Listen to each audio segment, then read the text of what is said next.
Hello दोस्तों, स्वागत है आपका अपने YouTube चैनल जीके जीएस पे। यहाँ पे हम लोग पर डे कुछ ना कुछ जीके जीएस से रिलेटेड कुछ नया सीखते हैं। आज आपको स्क्रीन पे दिख रहा होगा हमारा आज का टॉपिक है schedule of Indian constitution. Indian constitution अलग अलग शेड्यूल में डिवाइड हुआ है। इस तरह से टोटल 12 शेड्यूल्स हैं जिसमें इंडियन कॉन्स्टिट्यूशन को रखा गया है और एक एक करके सारे शेड्यूल के डिस्कस करके जानेंगे। ये सारे पेपर आपके आने वाले जो NTPC, group D, RRB, JE, SSC, उनमें से यहाँ से काफ़ी सारे क्वेश्चंस पूछता है। तो हम आज के स्टार्ट करते हैं। सबसे पहला फर्स्ट शेड्यूल आपको मैंने बता दिया कि टोटल 12 शेड्यूल में इसे डिवाइड किया गया। फर्स्ट शेड्यूल क्या क्या कंटेन करता है? तो स्टेट का जितना भी नाम है, यूनियन नाम जो होते हैं स्टेट्स के वो आते हैं। टेरिटोरियल एक्सटेंट ऑफ स्टेट, मतलब हर स्टेट की बाउंड्रीज क्या है, जितने भी यूनियन टेरिटरी जो उनका नाम, और बाउंड्रीज टेरिटोरियल यूनियन टेरिटरी का वो भी इसके अंदर आता है। फर्स्ट शेड्यूल के अंदर स्टेट्स के नाम आते हैं। सेकंड शेड्यूल के अंदर इंडियन कॉन्स्टिट्यूशन, जैसे कि प्राइम मिनिस्टर, मिनिस्टर, प्रेसिडेंट, इनकी सैलरी, अलाउंसेस, की कॉन्स्टिट्यूशनल पोस्ट जैसे प्रेसिडेंट का, गवर्नर का, जजेज का और कैग का, उनकी सारी सैलरी इसके अंदर आती है सेकेंड शेड्यूल के अंदर। थर्ड शेड्यूल में क्या होता है ये भी देख लो। तो third schedule of the Indian constitution contain the forms of oath, शपथ, affirmation that must be taken by various constitutional office holder, जैसे कि union minister, member of parliament, supreme court, high court जज, controller and auditor general of India, जो शपथ लेते हैं। आप देखते हो गए ना कि जो कोई इलेक्शन जीतता है तो वो संसद में, लोकसभा में जाके और राज्यसभा में जाके शपथ लेते हैं। तो वो शपथ लेना क्यों कंपलसरी है? क्योंकि वो हमारे कॉन्स्टिट्यूशन में शेड्यूल नंबर 3, ठीक है। अब याद रहेगा आपको कि शेड्यूल नंबर 3 में ओथ से रिलेटेड चीज़ें आती हैं। फोर्थ शेड्यूल जो है ये हमें क्या कहता है? तो फोर्थ शेड्यूल डील करता है कि राज्यसभा के अंदर किस स्टेट से कितना सीट होगा, एलोकेशन ऑफ सीट्स। किसके अंदर देखते होगे कि राज्यसभा में ये जगह खाली हुई, इलेक्शन आए दिन आप देखते हो। राज्यसभा तो पहले परमानेंट हाउस है, ये कभी भी रिमूव नहीं होता है इसके मेंबर।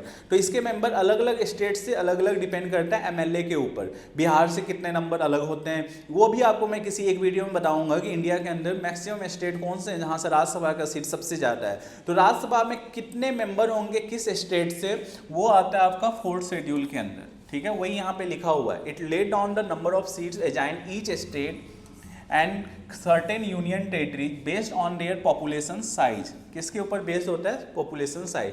तो इस हिसाब से टोटल राज्यसभा के अंदर 250 मेंबर्स होते हैं, उसमें से 238 मेंबर्स इलेक्ट होते हैं और 12 मेंबर्स जो है वो नॉमिनेट करते हैं। नॉमिनेट कौन करते हैं? प्रेसिडेंट। उनके कंट्रीब्यूशन को देख के, contribution related to art, science, literature and social service. तो ये आपको ध्यान रखनी है। तो सारे के सारे 250 मेंबर्स इलेक्ट नहीं होते हैं, उसमें से 238 मेंबर्स ही इलेक्ट होंगे और 12 मेंबर जो है वो प्रेसिडेंट हायर करता है। उनकी क्वालिफिकेशन, मतलब उनकी उपलब्धि को देखते हुए कि आर्ट में क्या, जैसे एक बार सचिन तेंदुलकर, एक बार आपको हीरोइन से रेखा, फिर एक बार अमिताभ बच्चन, जया बच्चन, तो इन सबको हायर किया जाता है प्रेसिडेंट के द्वारा।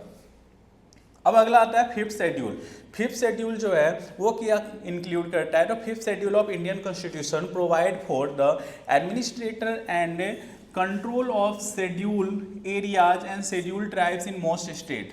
मैक्सिमम स्टेट जो है वो देश से काफ़ी दूर हैं, तो वो शेड्यूल एरिया या शेड्यूल ट्राइब के अंदर आता है। उनके अंदर एडमिनिस्ट्रेटिव कंट्रोल करना वो शेड्यूल, फिफ्थ शेड्यूल के अंदर। जैसे कि चंडीगढ़ देखते होगे, चंडीगढ़ में किसी राज्य सरकार का शासन नहीं चलता है, तो उनको कंट्रोल एडमिनिस्ट्रेशन सिस्टम कौन से शेड्यूल से सेंट्रल गवर्नमेंट देखती है? फिफ्थ शेड्यूल से।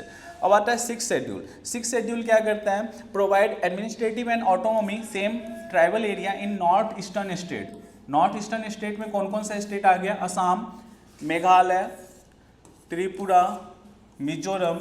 यहाँ पे autonomous district council, ADCs and regional council, इन सब का control administrative system six schedule के अंदर आता है।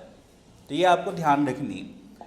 फिर आता है हमारा seventh schedule. Seventh schedule of Indian constitution distribute legislative power between union government and state government.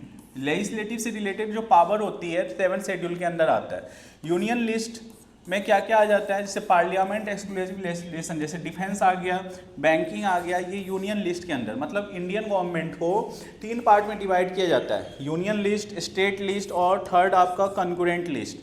अब यूनियन लिस्ट में लेजिस्लेशन रूल से रिलेटेड डिफेंस हो गया, बैंकिंग हो गया, स्टेट लिस्ट में स्टेट लेजिस्लेचर से रिलेटेड जैसे पुलिस हो गया, एग्रीकल्चर हो गया, और कंकरेंट लिस्ट में दोनों के जिसमें एजुकेशन और फॉरेस्ट।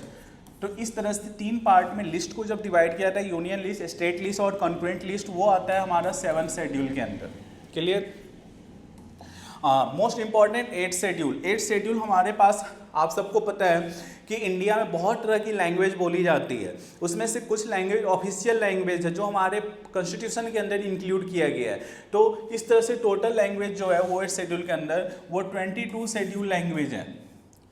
पहले शुरू में 14 लैंग्वेज था 1950 में, बाद में एक्सपेंड होते होते अमेंडमेंट होते होते आज की डेट में कितने लैंग्वेज हो गए? 22 शेड्यूल लैंग्वेज, जिसमें से 22 लैंग्वेज जो कौन कौन से? असामीज, बंगाली, गुजराती, हिंदी, कन्नड़, कश्मीरी, कोंकणी, मैथिली, बिहार से मैथिली, मलयालम, मणिपुरी, मराठी, नेपाली, ओडिया, पंजाबी, संस्कृत, सिंधी, तमिल, तेलुगु, उर्दू, बोरो, डोगरी और संथली।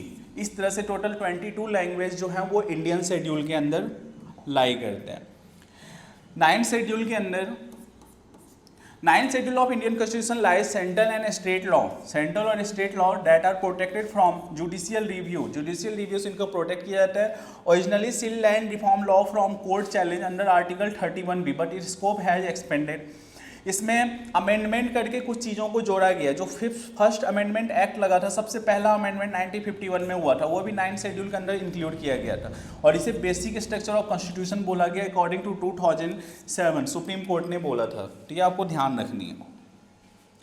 10th शेड्यूल जो है ये इसमें ये बताता है 10th शेड्यूल की, आपको ध्यान रखना है कि 10th schedule of Indian constitution contain anti defection law which provide for the disqualification. किसी भी मेंबर ऑफ पार्लियामेंट को संसद से कैसे हटाए, मान लो किसी पे बहुत सारे आपराधिक मुकदमे हैं, फिर भी वो हमारा रिप्रेजेंटेटिव कैसे हो सकता है? उन रिप्रेजेंटेटिव को हटाने के लिए, चाहे मेंबर ऑफ पार्लियामेंट हो चाहे MLO हो, उनको हटाने के लिए 10th शेड्यूल लेके आया गया। ये कब ऐड किया गया?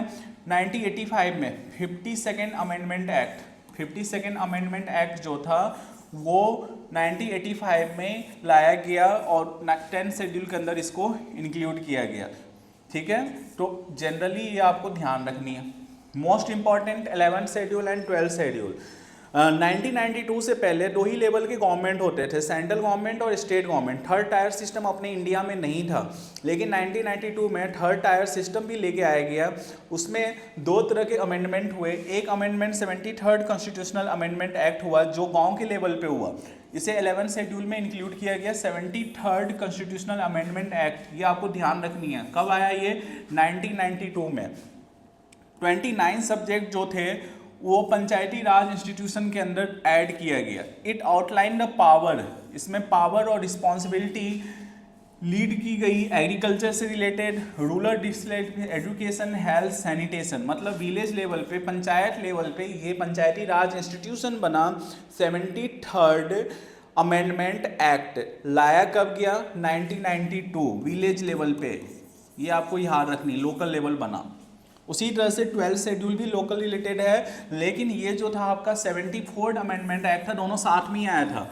ये शहरों में यूनियन लेवल पे आया और इसमें urban local bodies, urban centre पे लोकल बॉडी जो होती थी, जैसे आज की डेट में आप देखते हो काउंसलर हो गया, नगर पालिका हो गया, ये सब आपके इस अमेंडमेंट एक्ट में आया था 12th शेड्यूल में। ये भी 73rd और 74th शेड्यूल दोनों आपको याद रखना, दोनों थर्ड टायर सिस्टम है। 73 विलेज लेवल पे और 74 शहर के लोकल एरिया पे, जैसे काउंसलर होता है, नगर काउंसलर होता है। तो ये सारी चीज़ें पावर आपने इसमें हमने शेड्यूल के अंदर देख लिया है। ठीक है, तो उम्मीद करता हूँ आपको ये सारी चीज़ें समझ में आई होंगी जो आपने यहाँ पे आज के पढ़ा की कौन कौन सी चीज़ें शेड्यूल के अंदर आती है। ठीक है, तो मिलते हैं अगले वीडियो में कुछ और इंपॉर्टेंट इन्फॉर्मेशन के साथ। तब तक के लिए thank you and have a nice day.